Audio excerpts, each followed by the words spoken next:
জাপানের তোকুশিমা প্রদেশের একটি ছোট্ট পাহাড়ি গ্রাম নাগোরো, যা বিশ্বব্যাপী পরিচিত পুতুলের গ্রাম নামে।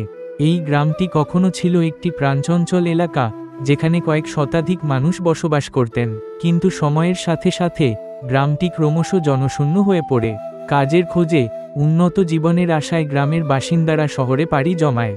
ফলে গ্রামের বেশিরভাগ বাড়ি, দোকান ও স্কুল খালি হয়ে পড়ে।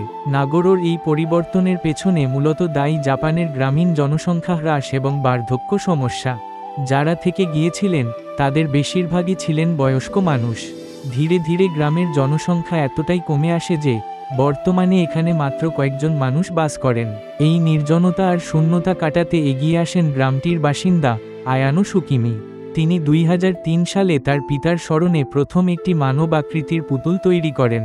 এরপর ধীরে ধীরে তিনি আরও পুতুল বানাতে শুরু করেন। প্রতিটি পুতুল তিনি গ্রামের প্রাক্তন বাসিন্দাদের আদলে তৈরি করেন। কেউ ছিলেন কৃষক, কেউ ছিলেন জেলে, কেউ বা স্কুল শিক্ষক।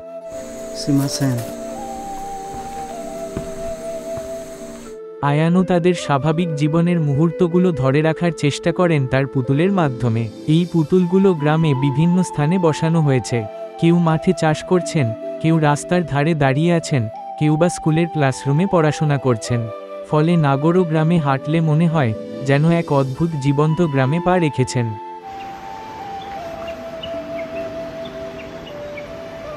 বর্তমানে নাগোরোতে প্রায় 350টির মতো পুতুল রয়েছে, যেখানে মানুষের সংখ্যা মাত্র 27 জন। এই পুতুলের গ্রাম এখন পর্যটকদের আগ্রহের কেন্দ্রবিন্দু। দেশ বিদেশ থেকে বহু মানুষ আসেন এই অভিনব গ্রামটি দেখতে। আয়ানোর কাজ শুধু শূন্য গ্রামকে প্রাণ দিয়েছে তাই নয়, বরং এটি জাপানের গ্রামীণ জনসংখ্যা সংকটের একটি নিদর্শন হিসেবেও দেখা হয়। নাগোরোর গল্পটি একদিকে যেমন মানব শূন্যতার বেদনা তুলে ধরে, অন্যদিকে তেমনই সৃজনশীলতার মাধ্যমে স্মৃতি ও পরিচয় সংরক্ষণের এক অসাধারণ দৃষ্টান্ত স্থাপন করে।